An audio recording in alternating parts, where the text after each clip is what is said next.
Good morning, sir, and everyone.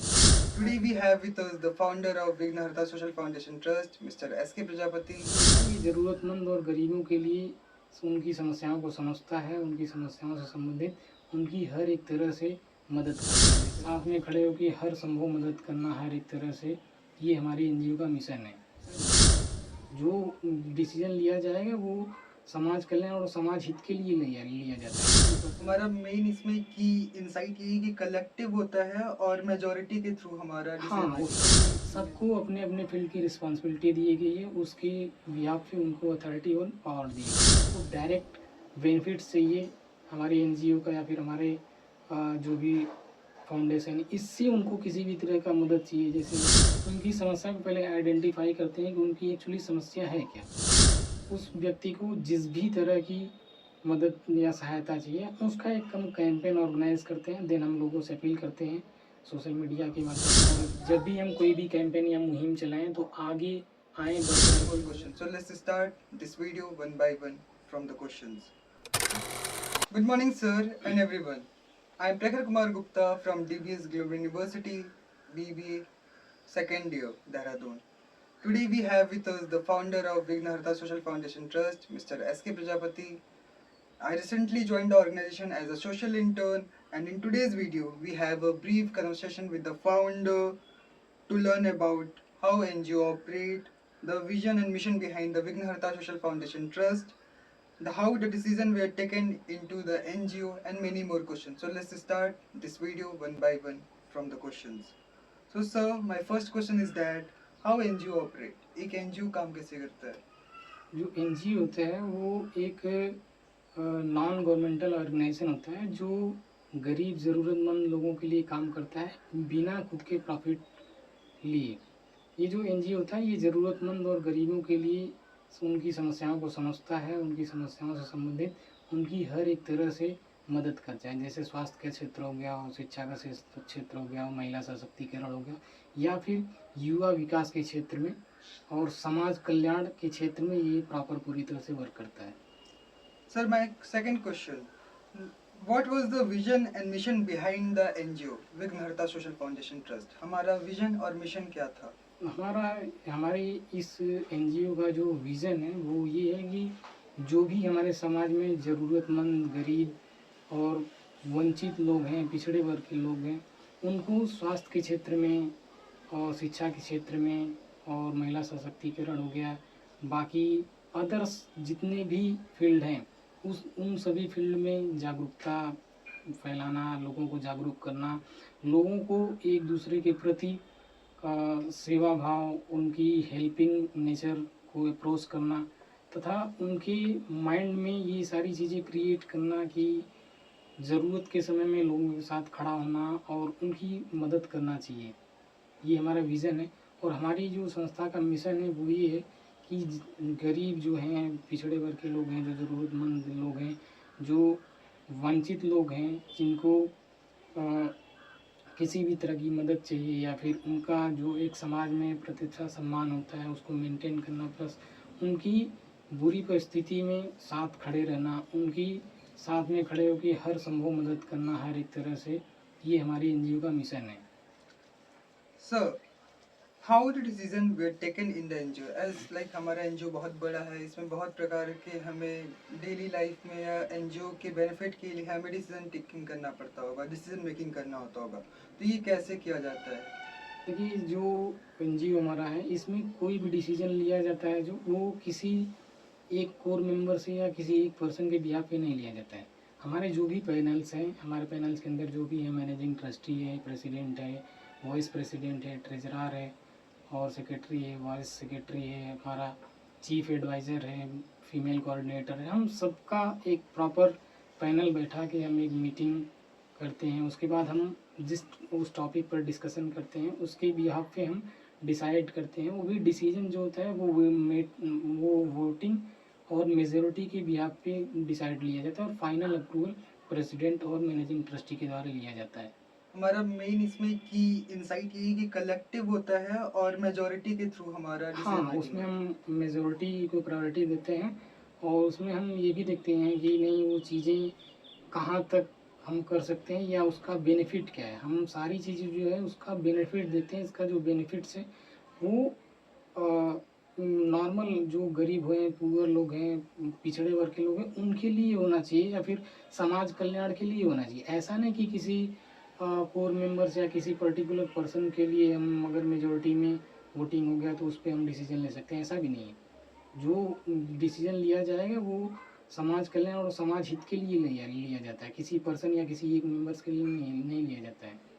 Sir, as a management student, I am pursuing BBA. I am very curious to know about how the hierarchy work into NGO. Like we learn about more into the organization, the hierarchy, the power, accountability, authority.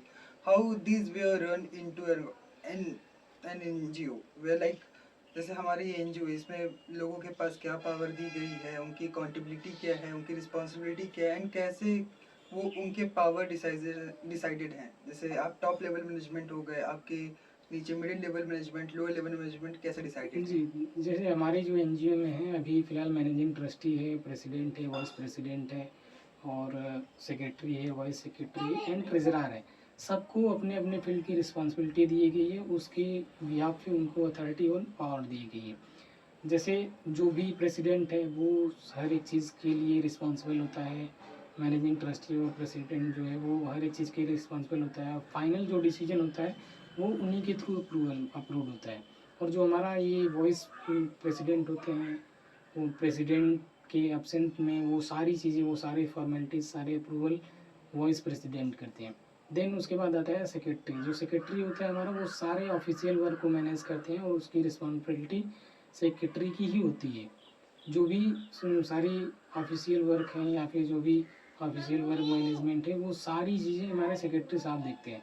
और यदि वो absent है तो उसके behalf पे voice secretary देखते हैं। वो सारी चीज़ें जो सेक्रेटरी करते हैं वही सेम चीज़ वॉइस सेक्रेटरी भी कर सकते हैं, लेकिन बस टर्म और कंडीशन ये रहती है कि जब सेक्रेटरी एब्सेंट हो उस बिहाफ पे।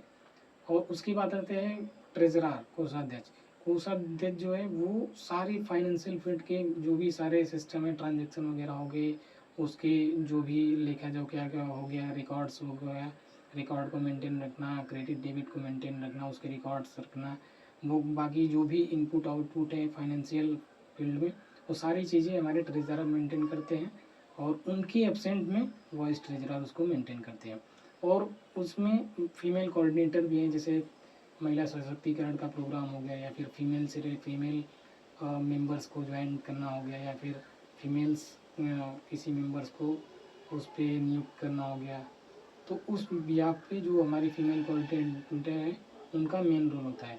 और लास्ट में आता है हमारा चीफ एडवाइज़र। किसी भी चीज़ के बारे में यदि कन्फ्यूज़न क्रिएट होता है या फिर उसका डिसीजन ईज़िली नहीं लिया जाता है, देन वहाँ पे क्या मोस्टली चीज़ों में हमारे जो चीफ एडवाइज़र है वो हमें एडवाइस करते हैं कि यहाँ पे ये चीज़ें ऐसी होनी चाहिए, ये चीज़ें वहाँ पे ऐसी होनी चाहिए। उसके बिहाफ पे हम ये सारी हमारी मैनेजमेंट और पावर सिस्टम है। Sir, related to this same topic, my next question is that how NGO manage the treasure?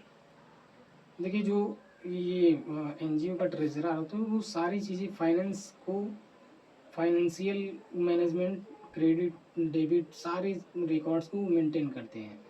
और बाकी उसमें जो भी चीज़ें आती हैं कैसे वो कहाँ पे उसका फाइनेंस जो भी कैपिटल है वो कहाँ पे यूज़ हो रहा है, कैसे वो सारी चीज़ कैसे कैपिटल हमारे तक पहुँच रही हैं, वो सारी चीज़ें एज ए पब्लिक वर्क में कैसे यूज़ किए जाते हैं, वो सारे रिकॉर्ड जो है वो ट्रेजरर मेंटेन करते हैं। उसकी हर एक चीज़ इसमें जो है ट्रेजरर को ये इसमें जो हमारा सिस्टम है इसको मैनेज करने का या फिर इसको जो खर्च करने का इसको इसका जो सिस्टम है उसमें जो होता है उसमें कोटेशन प्रोसेस होता है।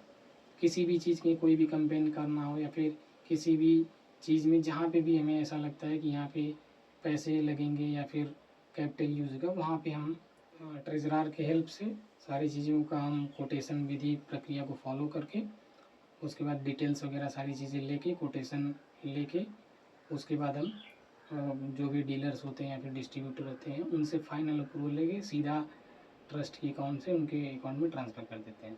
Sir, my last question and the most important question: how NGO solve the problem of the society and help the people?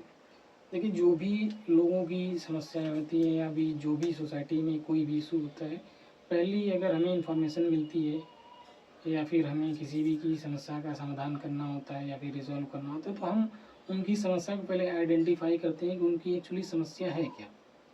उनकी समस्या मतलब नॉर्मल ऐसे ही वर्चुअली है या कोई पेपर वर्क है या फिर उनको कोई हेल्प्स की ज़रूरत है या उनको किस तरीके से समाधान चाहिए। जैसे सपोज दैट उनको किसी पेपर वर्क में हेल्प चाहिए तो हम उनको गाइड कर देते हैं। किसी गवर्नमेंट जो भी फैसिलिटीज़ है उसमें उनको हेल्प चाहिए तो हम उनकी समस्याओं को उनकी समस्या के अकॉर्डिंग अपने टीम मेंबर्स को भेज के उनको हम गाइड करके उनकी हम इस तरह से मदद करते हैं। सपोज दैट जैसे उनको डायरेक्ट बेनिफिट्स चाहिए हमारे एनजीओ का या फिर हमारे जो भी फाउंडेशन है, इससे उनको किसी भी तरह का मदद चाहिए, जैसे हेल्थ इश्यूज़ में हो गया, एजुकेशन इश्यूज़ में हो गया, बाकी अदर चीज़ों में हो गया, तो हम उनकी समस्याओं को आइडेंटिफाई करते हैं।